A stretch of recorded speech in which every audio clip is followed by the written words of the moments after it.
Anyway, so my upload schedule is directly linked to how motivated I am each and every day, right? So I'm just going to try and do like one upload every 2 weeks, but like since school is going to start like tomorrow, right?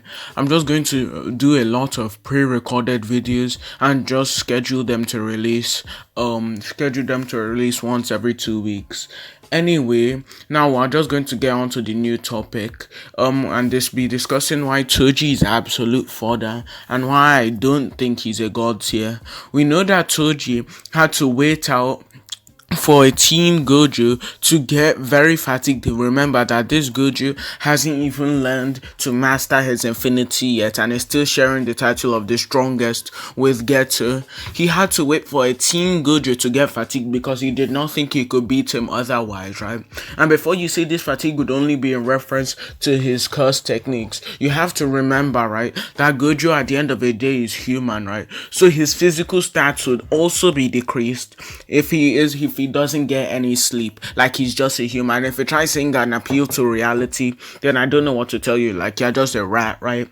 And right, he was, and what's his name, Gojo was still doing fairly well against him, being able to survive his first onslaught, right, where he stabbed him in the back, and was only beaten when Toji pulled out the inverted spear of heaven and was disabled his curse technique. That's the only way he could beat him. He literally had to off guard Geto, right?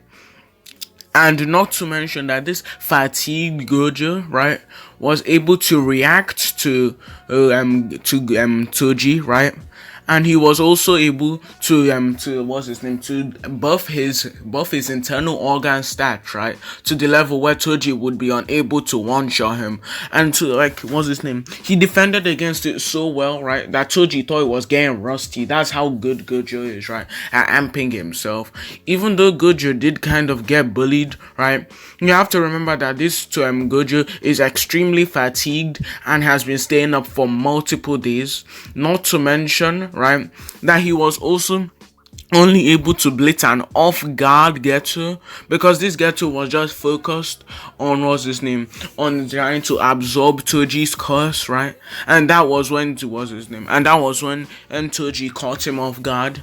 Really, he has no other scaling other than to Dagon, right? This fatigued Gojo doesn't scale anywhere, and not to mention he still had to off guard Geto. So at the end of the day, he doesn't really scale anywhere, right? He only scales above Megumi, right? But where does Megumi scale? Like above one arm Naruto, sure, don't care. But we don't know like what he bases we don't know what he bases the strongest statement off of. But yeah, like when he's revived, right?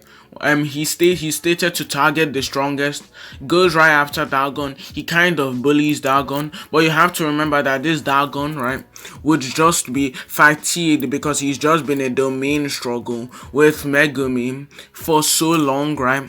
And not to mention, he's also being pressured by two grade 1 sorcerers and Maki at the same time, right? And he stated to be able to have killed Maki, right? And that's so essentially Toji only has feet to a fatigued Dagon. He has feats against a fatigued Dagon, a fatigued Megumi, right? And but his only feat, right, is that Megumi thinks that his domain isn't strong enough to trap Toji in it. Maybe it might be because Toji would just outrun the barrier, right, and escape before he does it. But that really doesn't matter, because at the end of the day, everyone he fights is fatigued. Even though the fatigue is unquantifiable, I still think that he has no feats against non-fatigued characters, so we just wouldn't be able to scale him anywhere. So yeah, bye.